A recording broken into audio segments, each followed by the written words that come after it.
Om Swastiastu, Om Awignamastu Namasidam, Om Anubhadra Kertawiyantu Wiswata. Salam Rahayu, Sematon Sinarang Sami. Jumpa lagi bersama Tiang Jero Pandit di Jero Pandit Spiritual Channel. Saya akan mengulas pertanyaan dari Sematon semua, baik yang masuk di WA maupun yang ada di kolom komentar.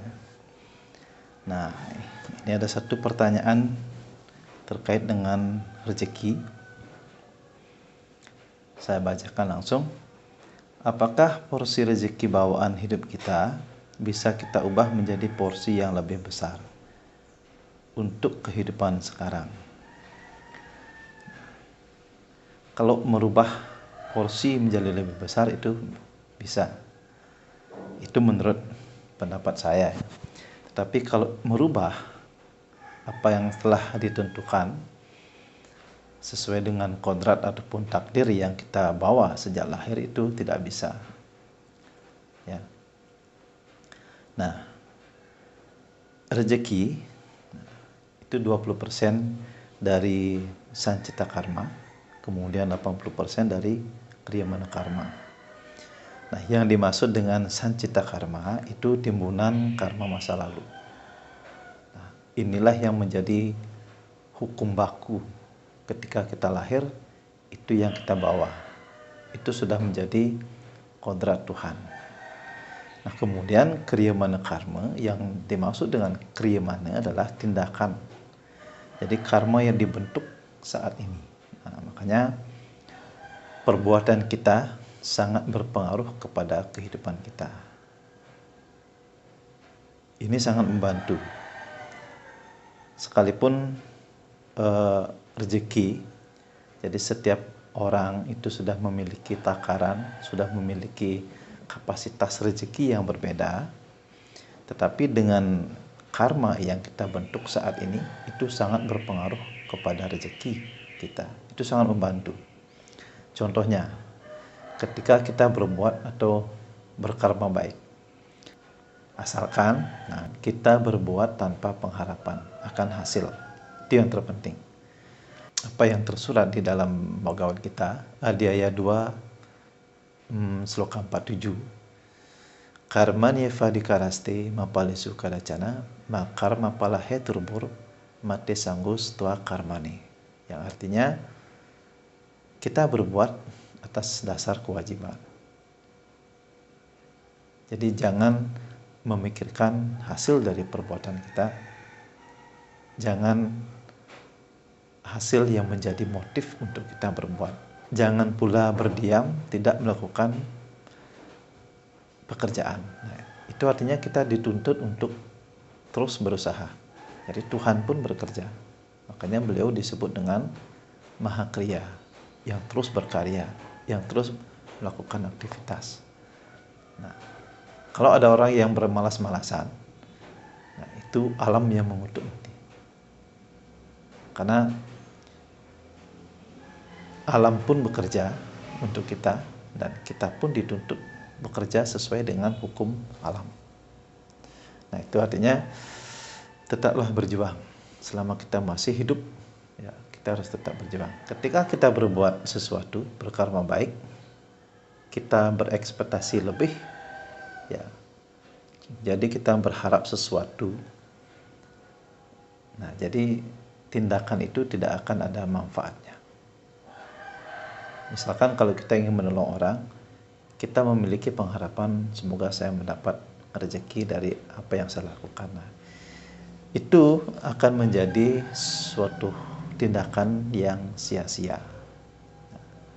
Ketika kita berkarma baik, kita harus berlandaskan atas dasar ketulusan dan keikhlasan. Itu, nah, ini sering saya alami. Misalkan di dalam perjalanan kita menemukan seseorang yang kecelakaan parah, kemudian kita menolong membawa ke rumah sakit. Nah, tiba-tiba Setelah itu kita lupakan semua kejadian itu dan lupakan semua apa yang kita perbuat. Kemudian beberapa minggu rezeki tiba-tiba datang. Nah, itu artinya tindakan kita berbuat baik mendapat pahala. Ya. Itu artinya Kriyamana karma. Kriyamana karma, karma yang kita bentuk saat ini sangat berpengaruh kepada kehidupan kita. Nah, jadi apa yang sudah dikodrarkan, sudah ditakdirkan, itu akan tetap menjadi takdir dari Yang Kuasa. Nah, kemudian yang kedua, bagaimana caranya mengetahui angleh gegayen sesuai karma kelahiran kita? Apakah angleh gegayen bisa diubah sesuai dengan niat keinginan kita dengan harapan memperoleh rezeki yang lebih baik, lebih besar dari porsi bawaan rezeki kita? Nah, kalau untuk mengetahui angleh gegayen, ini yang dimaksud dengan angleh gegayen adalah pekerjaan yang sesuai dengan pembawaan karma kita. Jadi satu-satunya jalan adalah kita tetap berusaha. Jadi, ya, tanpa usaha yang tidak henti, karena kita sebagai manusia ditakdirkan untuk berusaha dan bekerja semaksimal mungkin. Jadi tidak boleh hidup bermalas-malasan. Usaha dan doa itu harus sejalan. Usaha tanpa doa itu belum sempurna. Kemudian doa tanpa usaha artinya kita sedang menghayal. Jadi kalau ingin mengetahui angleh gegayen, pekerjaan yang sesuai dengan karma kita, kita lakukan saja pekerjaan itu. Kalau tidak cocok rasanya kita pindah ke pekerjaan lain. Kalau pekerjaan ini terus tidak cocok, kita pindah lagi. Nah, seiring berjalannya waktu, kita pasti akan menemukan. Ya, karena usaha yang keras yang kita lakukan, jadi Tuhan akan menggiring seiring waktu, akan menggiring ke tempat pekerjaan yang sesuai dengan karma kita. Itu nanti berjalan waktu sesuai dengan perjalanan karma kita. Asalkan kita mau berusaha, kita akan menemukan. Jadi, setiap orang, siapapun pasti ingin memiliki kehidupan yang lebih baik. Itu pasti. Termasuk saya. Saya pun selalu berpikir pekerjaan apa yang cocok untuk saya. Nah, kalau kita tanpa melakukan usaha, kita tidak mau berbuat, kita tidak akan pernah menemukan pekerjaan yang memang cocok untuk kita. Pernah bekerja di LPD, kemudian 3 tahun saya mengundurkan diri. Pernah juga melamar polisi, pernah juga melamar pekerjaan di kantor. Jadi semua itu tidak tercapai. Nah, pada akhirnya sang waktu menjawab. Jadi tidak pernah terbesit di dalam pikiran saya. Akhirnya Tuhan membawa dan menggiring saya ke jalan spiritual. Ya. Dan akhirnya menjadi bergelut di dunia pengobatan. Nah, itulah karma saya yang harus saya jalani. Ketika kita sudah menemukan jati diri kita, jadi pekerjaan yang sesuai dengan karma kelahiran kita, itu jadi pekerjaannya itu walaupun hasilnya kecil, itu akan mesari. Mesari itu artinya kita bisa mengatur keuangan dengan baik, tidak boros. Walaupun kecil, kita bisa memanfaatkan uang itu sebaik mungkin. Nah, walaupun kita sebelumnya mungkin pernah menemukan pekerjaan yang hasilnya lebih besar tetapi boros, itu artinya pekerjaan itu belum sesuai dengan pembawaan karma kita.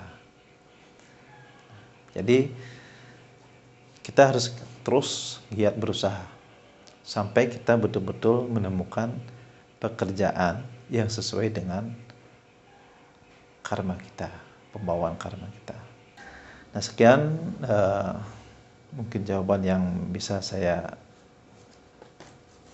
sampaikan pada semua teman yang bertanya. Semoga bisa dipahami, dan mungkin buat semua teman lain yang memiliki pertanyaan, nanti saya ulas di video-video berikutnya. Baik, sekian dulu. Semoga teman-teman semua selalu dalam keadaan sehat walafiat dan senantiasa selalu dalam lindungan Yang Maha Kuasa. Saya tutup. Sebelum saya tutup, saya akhiri dengan Paramasanti. Izinkan saya mendoakan teman-teman semua. Om Sarvesam Swasti Bhavantu, Sarvesam Santi Bhavantu, Sarvesam Manggalam Bhavantu, Sarvesam Purnam Bhavantu. Makascit dukkha bhak bhavet. Semoga tiada makhluk yang berduka. Om Santi, Santi, Santi. Om.